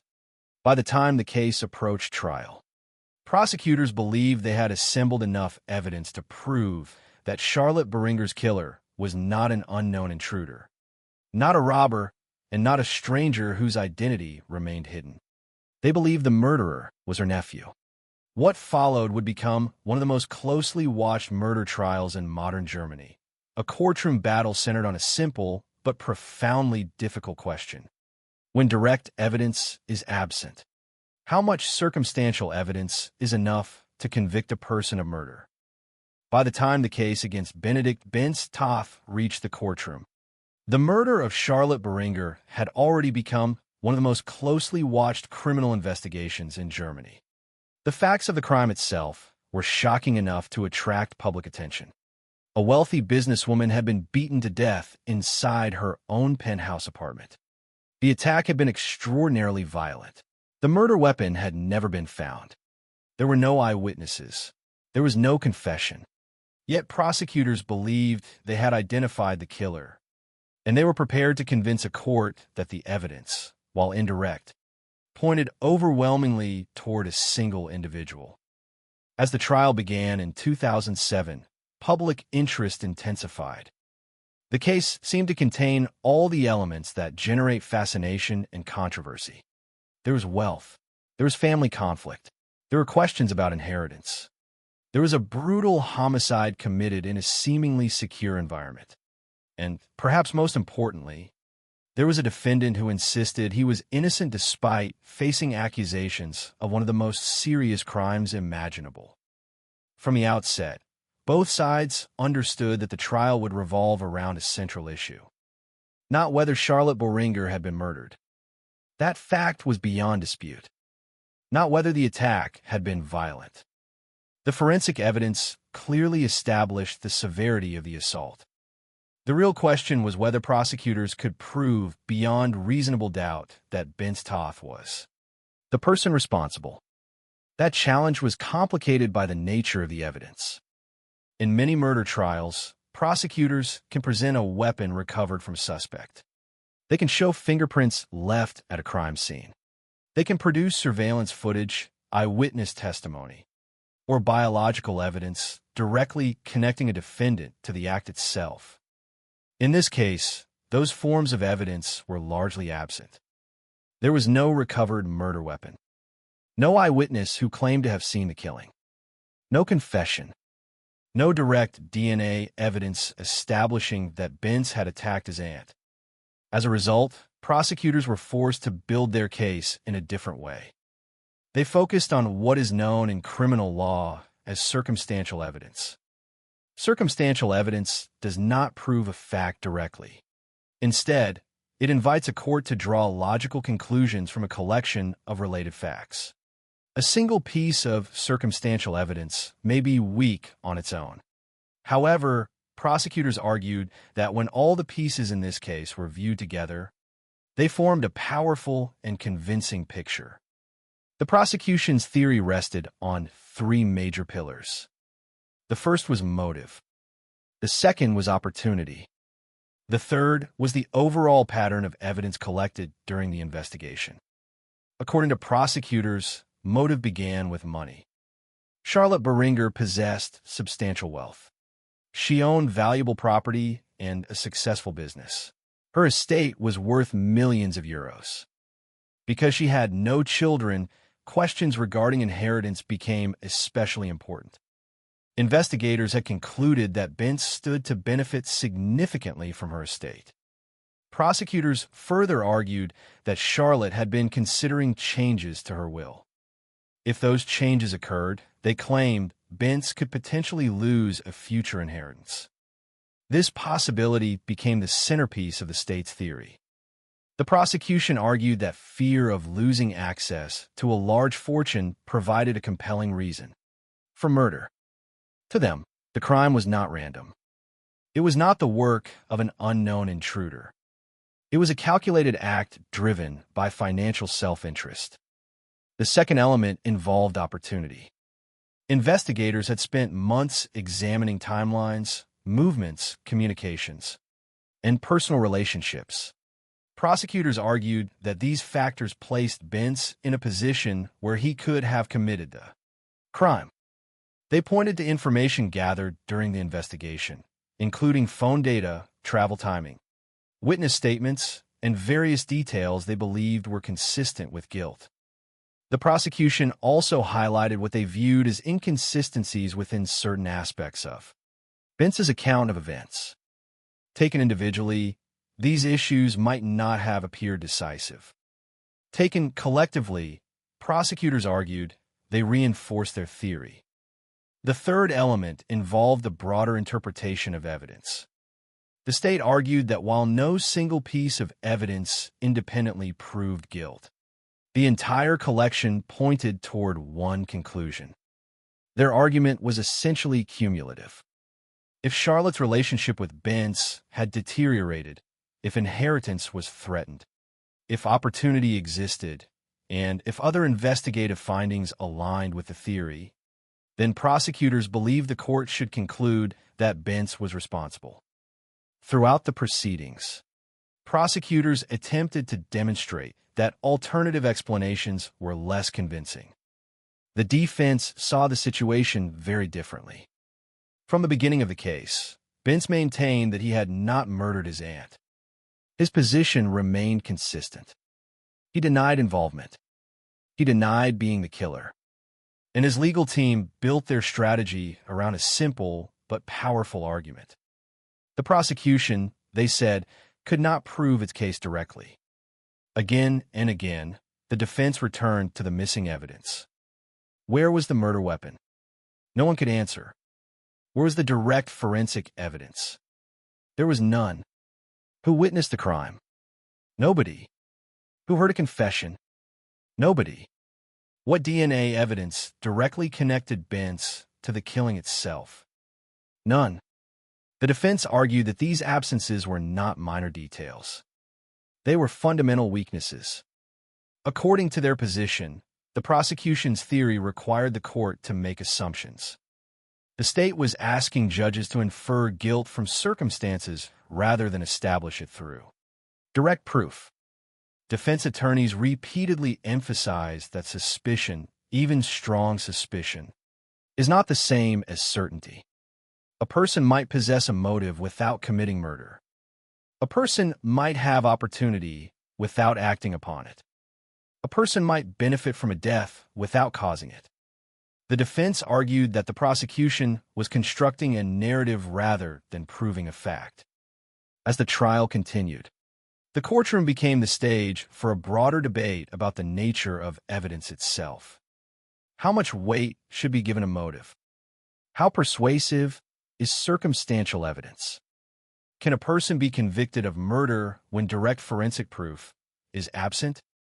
These questions extended beyond the specifics of the case. They touched upon fundamental principles of criminal justice. Courts regularly rely on circumstantial evidence. In many cases, it can be extremely persuasive. But the Boehringer murder case forced everyone involved to confront an uncomfortable reality. The stronger the reliance on indirect evidence, the more room there is for disagreement regarding interpretation. The prosecution and defense often looked at the same facts and reached completely different conclusions. One side saw proof. The other saw uncertainty. One side sought a coherent explanation. The other saw unanswered questions. Outside the courtroom, public interest continued to grow. Media coverage intensified. Observers debated the evidence. Some believed prosecutors had assembled a convincing case. Others questioned whether enough proof existed to justify conviction. The absence of direct evidence became a recurring topic of discussion. Yet ultimately, public opinion would not determine the outcome. The decision rested with the court. After months of examination and argument, the judges reached their conclusion. In 2008, the verdict was delivered. Benedict Benstoff was found guilty of the murder of Charlotte Boehringer.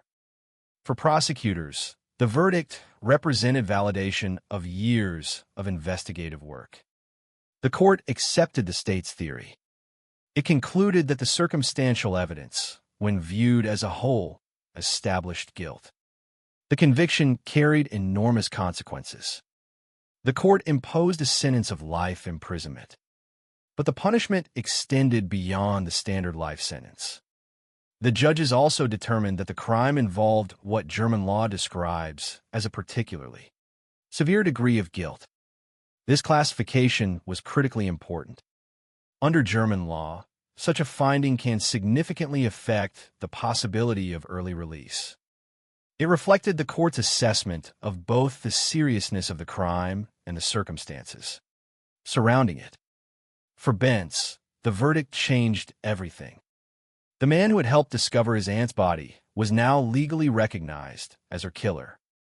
His future would be measured not in months or years, but in decades. For Charlotte Beringer's family and those who knew her, the verdict appeared to provide an answer to the question that had haunted the case since May 2006. Who killed Charlotte Beringer? According to the court, the answer was clear: Benedict Toth. Yet, even as the trial concluded, the controversy did not disappear. In many cases, a guilty verdict brings closure. Here, it marked the beginning of a new phase of debate. Supporters of the conviction believed justice had been achieved. Supporters of Bentz argued that crucial doubts remained unresolved. The murder weapon was still missing. No eyewitness had emerged. No confession existed. No direct DNA evidence had suddenly appeared. The same questions that existed before the trial still lingered afterward. The difference was that a court had now provided its answer. Whether everyone accepted that answer was another matter entirely. Over the years that followed, the Beringer case would evolve from a murder investigation into something larger, a continuing dispute over guilt, evidence, and the limits of certainty within the criminal justice system. And for the man at the center of that dispute, the fight was far from over. Although convicted and sentenced to life imprisonment, Bentz Toth would spend the years ahead continuing to insist that the court had reached the wrong conclusion. The legal battle may have ended with a verdict in 2008. But the controversy surrounding the Munich parking garage murder was only beginning. When a murder trial ends with a conviction, there is often a sense of finality. The verdict is delivered. The defendant is sentenced. The legal system moves on. For the victim's loved ones, there may never be true closure. But there is at least an official answer to the question of responsibility.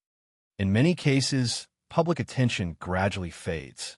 News reports become archived. Court transcripts gather dust. The story slowly disappears from public consciousness. The murder of Charlotte Beringer followed a different path. Instead of ending with the verdict, the controversy surrounding the case continued long after the courtroom proceedings were over.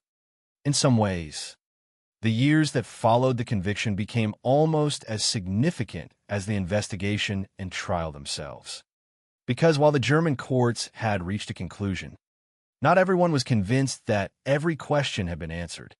Following his conviction in 2008, Benedict Bentz Toth began serving a life sentence for the murder of his aunt. Legally, the matter appeared settled. The court had accepted the prosecution's theory that financial motive, opportunity, and the totality of the circumstantial evidence established his guilt. The sentence reflected the seriousness of the crime. Not only had he been convicted of murder, but the court had also determined that the offense involved a particularly severe degree of guilt. Such a finding carried profound consequences. It signaled the court's view that the crime was exceptionally grave and limited the possibility of an early release. For many observers, the case seemed resolved. A woman had been murdered.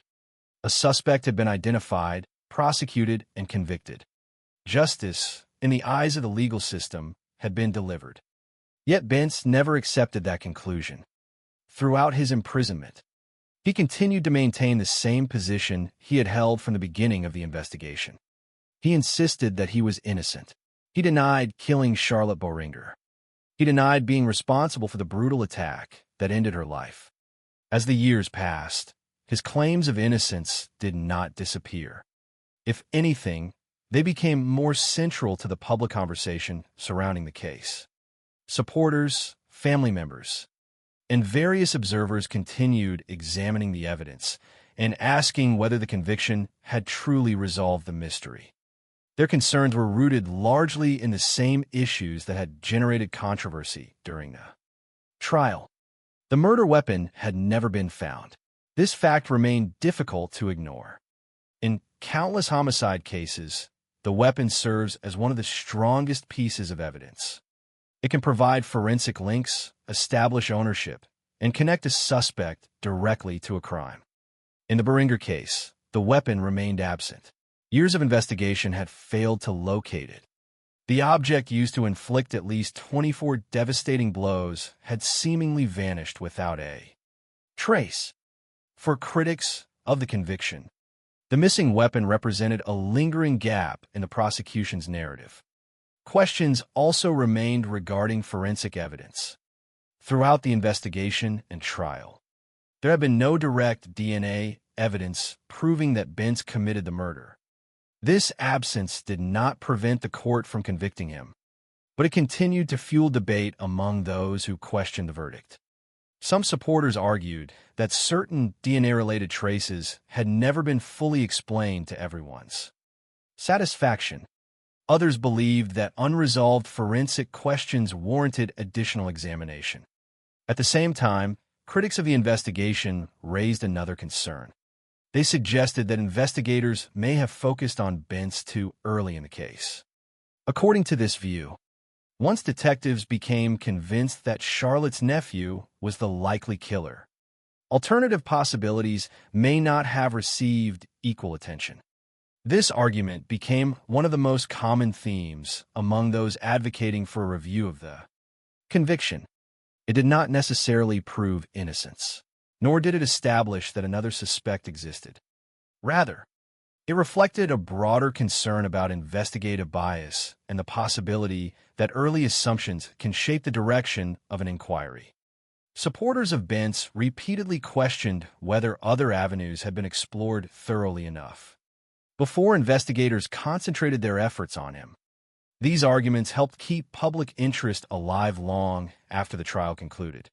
The case gradually evolved beyond a simple murder conviction. It became a broader discussion about evidence, certainty, and the limits of criminal investigations. Media coverage continued. Journalists revisited the facts. Documentaries and books examined the case from multiple perspectives.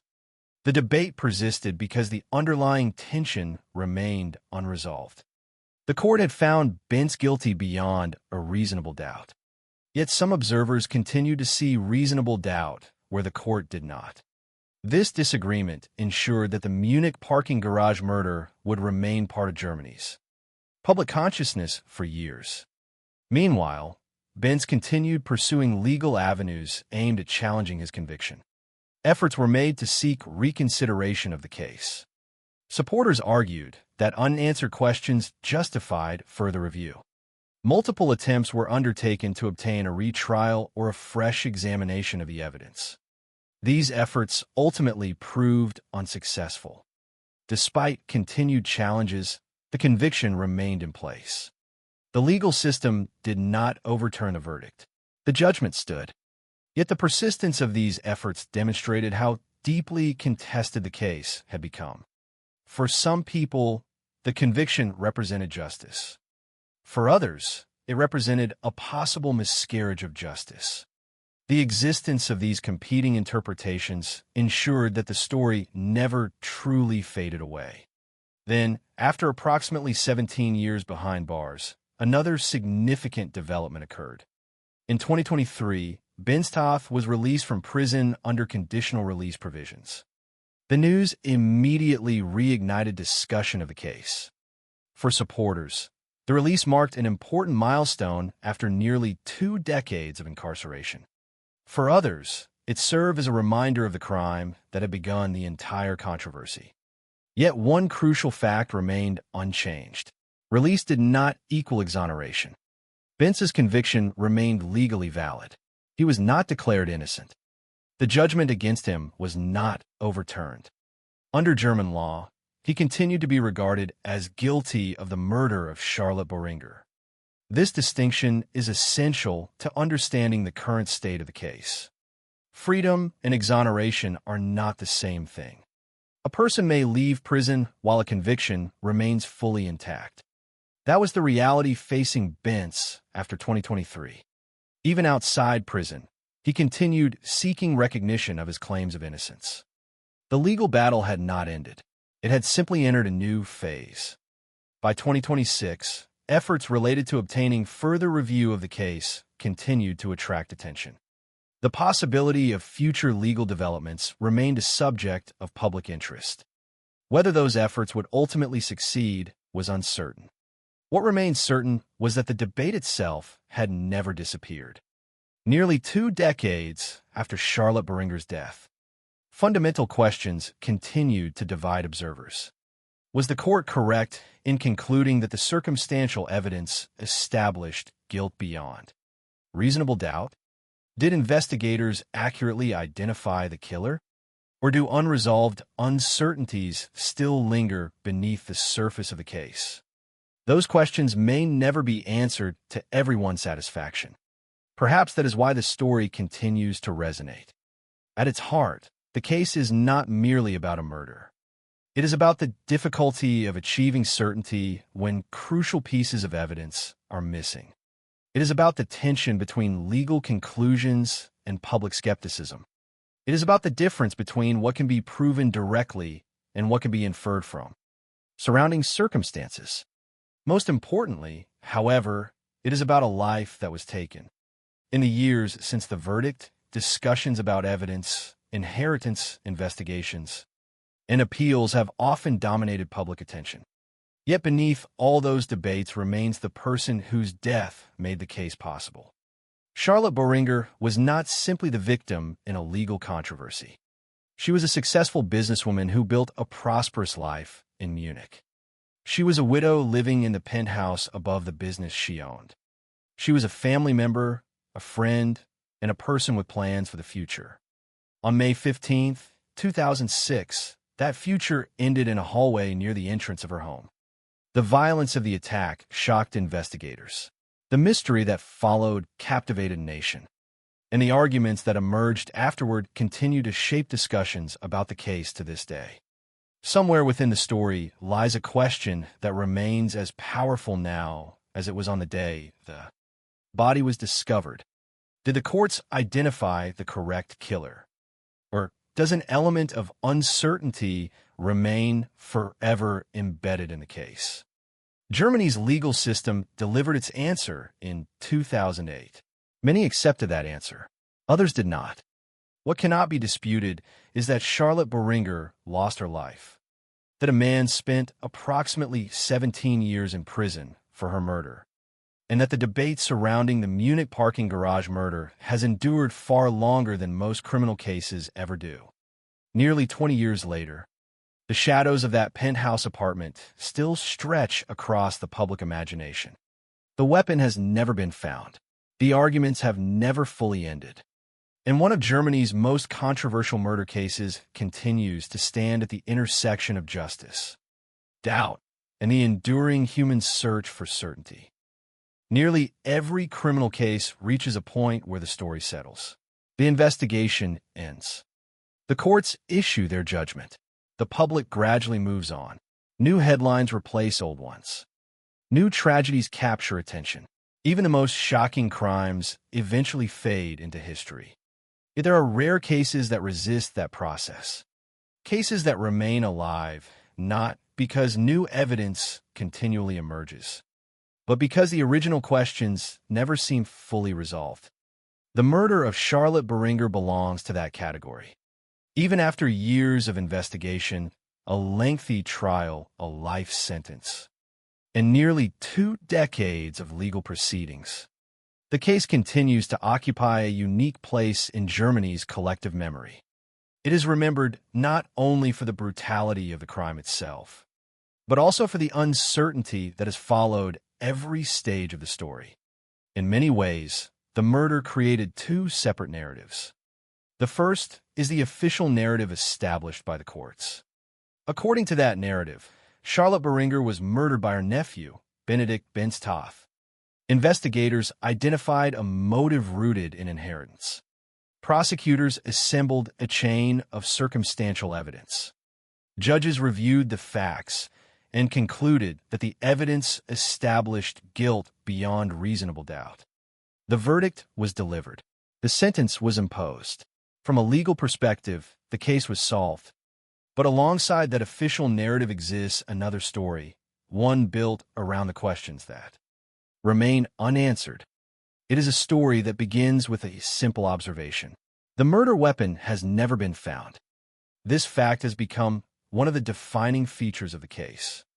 The object used to inflict at least 24 devastating blows simply disappeared. Despite extensive efforts by investigators, it was never recovered. No forensic testing could be performed on it. No fingerprints could be lifted from it. No DNA could be extracted from it. It remains absent from the story, a missing piece at the center of a completed puzzle. For some people, that absence changes nothing. They believe the remaining evidence was more than sufficient to establish guilt. For others, the missing weapon symbolizes a broader uncertainty that has never been fully resolved. Then there is the question of direct forensic evidence.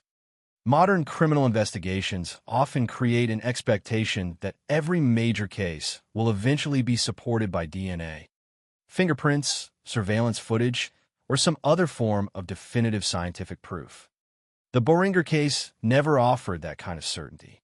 The conviction rested primarily upon circumstantial evidence.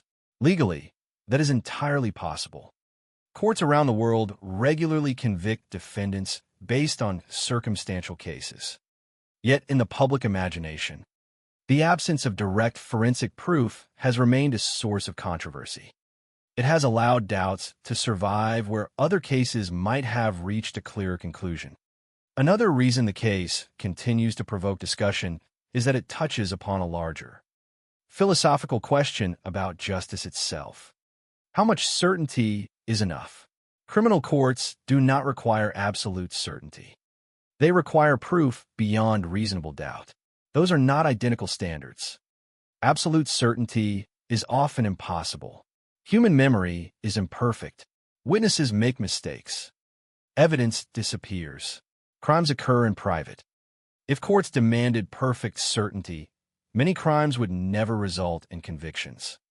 At the same time, society expects criminal convictions to be based upon reliable and persuasive evidence. The challenge lies in determining where that threshold exists. The Charlotte Boehringer case became a real-world example of that dilemma. Some observers look at the evidence and see a convincing pattern. Others look at the same information and see unresolved doubt. Both sides begin with the same facts, yet they arrive at different conclusions. Perhaps that explains why the case has endured for so long.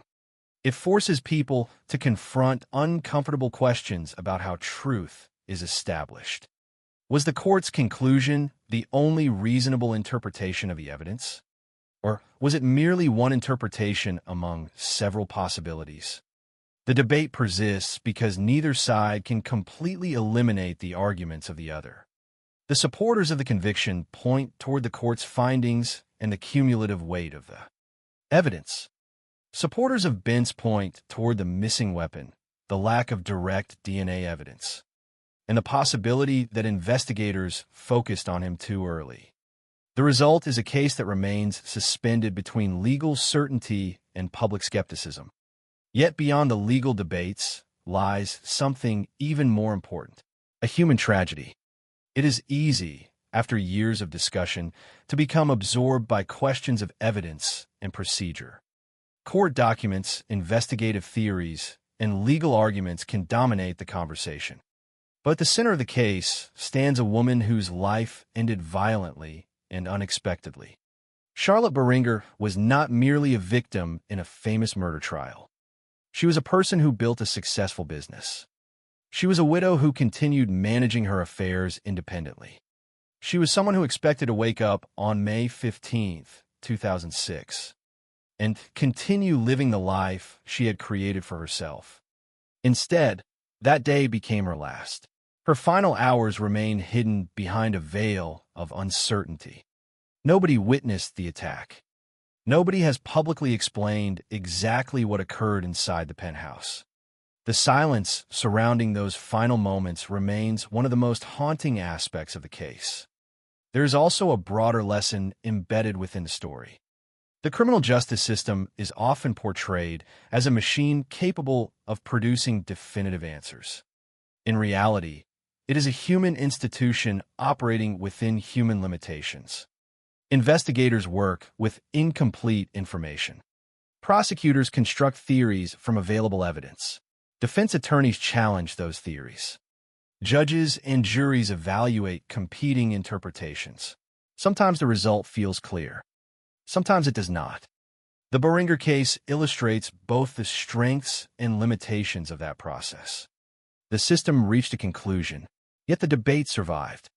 Nearly 20 years after the murder, books, documentaries, journalists, legal observers, and ordinary citizens continue discussing the case.